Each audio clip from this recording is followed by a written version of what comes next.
협상 테이블의 끝에서 마이너스 제네바의 하루. 세계는 지금 이 순간에도 돌아가고 있었다. 2025년 봄, 제네바 레만 호숫가의 공기는 여전히 차갑고 깨끗했다. 알프스의 눈 녹은 물이 흘러드는 이 도시는 오래전부터 세계의 화약고를 식히는 냉각수 역할을 해왔다. 국제적십자위원회 본부가 이곳에 있고 수많은 국제협약이 이 도시의 이름을 달고 역사에 기록됐다. 제네바는 그 자체로 하나의 상징이다. 전쟁이 멈추고 적이 마주 앉고 말이 총을 대신하는 공간. 그리고 2025년 4월 26일 다시 한번 그 역할이 부여됐다. 미국과 이란 두 나라가 핵협상 3차 회담을 위해 이 도시에 모였다. 테헤란과 워싱턴 사이의 거리는 약 1만 킬로미터. 그러나 이념과 불신, 오랜 적대감으로 환산하면 그 거리는 지구 몇 바퀴는 될 것이다. 1979년 이란 혁명 이후 단절된 두 나라의 공식 외교 관계, 2018년 트럼프 1기 행정부의 JCPOA 일방 탈퇴, 이어진 최대 압박 제재, 이란의 우라늄 농축 가속화. 이 모든 것이 쌓여 지금 이 테이블 위에 놓여 있었다. 그러나 세계는 그 모든 균열 속에서도 그냥 돌아가고 있었다. 호수 위로 오리들이 유유히 헤엄쳤고 관광객들은 몽블랑 거리를 걸었다. 협상단이 도착한 호텔 로비에서는 누군가 피아노를 치고 있었다. 세계는 언제나 그렇듯 파국의 전날도 평온한 얼굴을 하고 있었다. 각자가 원하는 것, 각자가 두려운 것. 협상장 안에 두 나라는 서로 다른 시계를 차고 있었다. 이란의 시계는 경제를 가리키고 있었다. 수십 년간 이어진 국제 제재는 이란 경제에 숨통을 조여왔다. 리아라 가치 폭락, 치솟는 물가, 청년 실업률, 해외 투자 단절. 아야톨라 체제가 아무리 내부 결속을 다져도 밥상 앞에서 무너지는 민심을 2년만으로 붙잡는 데는 한계가 있었다. 이란이 원하는 것은 명확했다. 제재 해제, 그리고 국제 경제로의 재편입. 그러나 핵을 완전히 내려놓을 수는 없었다. 핵 프로그램은 단순한 무기가 아니라 지역 강국으로서의 지위를 지탱하는 마지막 협상 카드였다. 미국의 시계는 안보를 가리키고 있었다. 도널드 트럼프 대통령은 2기 취임 직후부터 이란 핵 문제를 최우선 외교 과제로 설정했다. 그의 접근법은 1기 때와 크게 다르지 않았다. 최대 압박, 그리고談判. 그러나 이번에는 군사 옵션도 테이블 위에 올라와 있었다. JD 벤스 부통령이 같은 날 기자들 앞에서 공언했다. 이란이 핵무기를 다시 구축하려 한다는 증거를 봤다. 증거의 구체적 내용은 밝히지 않았지만 메시지는 분명했다. 이번이 마지막 기회일 수 있다. 이스라엘의 불안도 워싱턴의 등을 떠밀고 있었다. 이란의 핵 보유는 중동 전체의 판도를 바꾼다. 사우디아라비아, 아랍에미리트, 이집트 도미노처럼 핵 개발 경쟁이 시작될 수 있다. 중동의 핵 확산은 21세기 국제 질서가 감당할 수 없는 시나리오였다.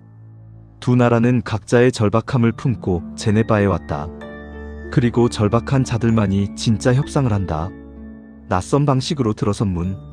이번 협상에서 흥미로운 것은 형식 그 자체였다. 미국과 이란은 직접 마주 앉지 않았다. 1차, 2차에 이어 3차 회담도 간접 협상 방식으로 진행됐다. 오만의 바드르 알부사이디 외무장관이 양측 사이를 오가며 메시지를 전달하는 셔틀 외교. 두 나라가 같은 건물 안에 있으면서도 서로의 눈을 마주치지 않는 이 기묘한 방식은 어쩌면 현재 양국 관계의 온도를 가장 정직하게 보여주는 장치였다. 직접 대화가 불가능한 것은 아니었다. 아바스 아라그치 이란 외무장관과 트럼프 대통령의 중동 특사, 스티브 위코프, 그리고 트럼프의 맞사위 제러드 쿠슈너가 같은 도시에 있었다. 그러나 역사의 무게가 그들을 같은 테이블에 앉히지 못했다. 1979년 이후 쌓인 불신, 인질 사태, 제재, 암살, 대리전. 그 모든 기억이 중간에 오만이라는 완충제를 요구했다. 그럼에도 그들은 들어갔다. 낯선 방식으로, 불편한 형식으로, 그러나 분명히 같은 공간 안으로. 이것이 출발이었다. 협상이란 언제나 완벽한 조건에서 시작되지 않는다. 불완전한 형식이 완전한 침묵보다 낫다.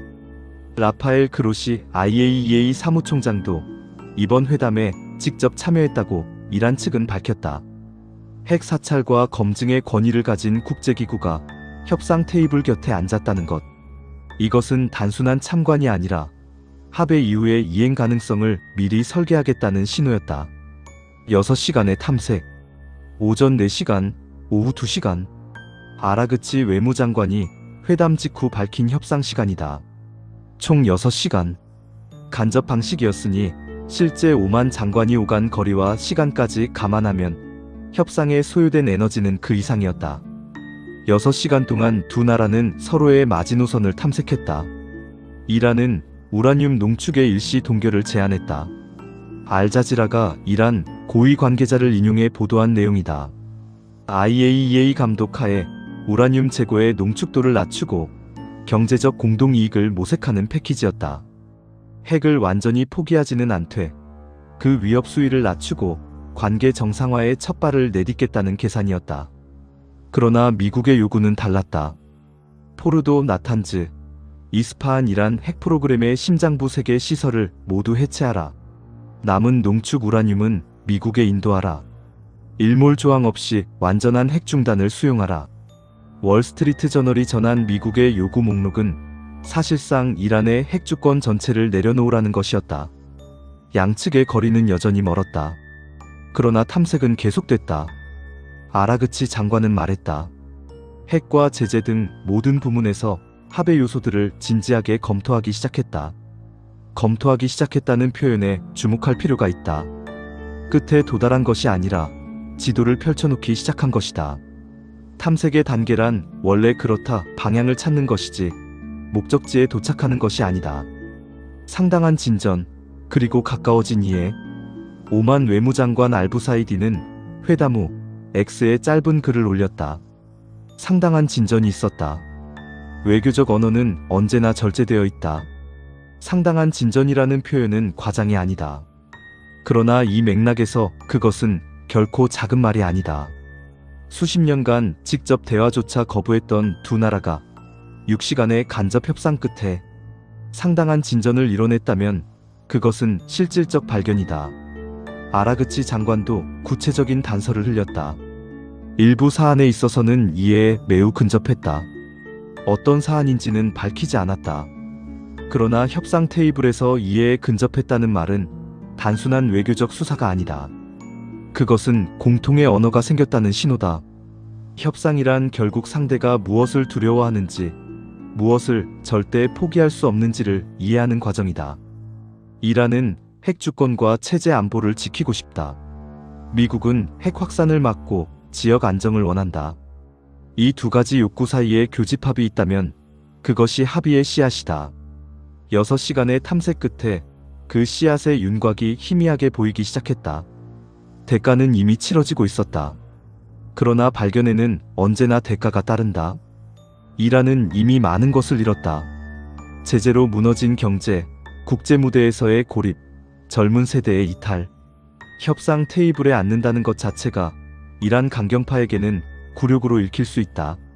아라그치 장관이 미사일 시스템과 방위 산업 프로그램은 협상 대상이 아니다라고 선을 그은 것은 내부 강경파를 향한 메시지이기도 했다. 미국도 대가를 치르고 있었다. JD 벤스 부통령이 같은 날 이란이 핵무기를 재개하려 한다는 증거를 봤다고 발언한 것은 협상 분위기에 찬물을 끼얹을 수 있는 발언이었다. 협상과 압박을 동시에 구사하는 이중 전략, 이것은 효과적일 수도 있지만 신뢰를 구축해야 하는 협상 테이블에서는 위험한 도박이기도 하다. 그리고 양측 모두가 치러야 할 가장 무거운 대가는 국내 정치였다. 이란 최고 지도자 하메네이의 승인, 미국 의회의 비준, 이스라엘과 사우디의 반응. 제네바 협상장 밖에는 이 합의를 흔들 수 있는 변수들이 질비했다. 진짜 협상은 테이블 안이 아니라 테이블 밖에서 결판나는 법이다.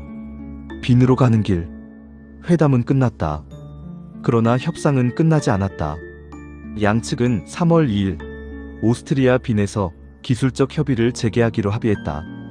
빈은 IAEA 본부가 있는 도시다. 기술적 협의란 곧 핵 사찰, 농축 수준, 검증 메커니즘 같은 세부 사항을 다룬다는 의미다. 원칙에서 실무로 이것은 협상이 다음 단계로 넘어갔다는 신호다. 아라그치 장관은 말했다. 회담은 일주일 내로 다시 열릴 것이다. 이란은 이 협상에서 발을 빼지 않겠다는 의지를 표명했다. 미국도 빈 협의에 동의함으로써 대화의 문을 열어두었다. 귀환이란 원래의 세계로 돌아가는 것이지만 그 세계는 이미 달라져 있다. 제네바 회담 이전의 Mi-1한 관계와 이후의 관계는 같지 않다. 직접적인 합의가 없더라도 우리는 대화할 수 있다는 사실 자체가 이미 무언가를 바꾸었다. 협상의 관성은 한번 생기면 쉽게 멈추지 않는다. 양측 모두 그것을 알기 때문에 빈으로 가는 길을 선택했다.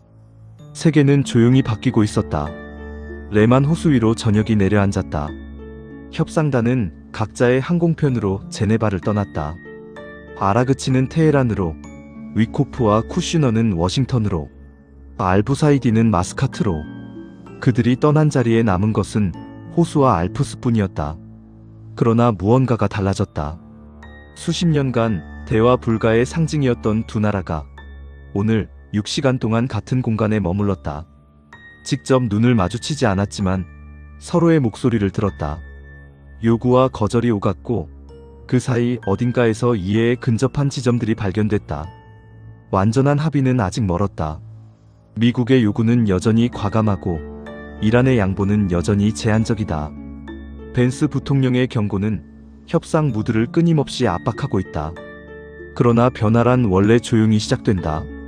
1972년 닉슨이 중국에 갔을 때 세계는 다음날 아침 하룻밤 사이에 달라지지 않았다. 그러나 그 방문 이후 세계는 분명히 달라졌다.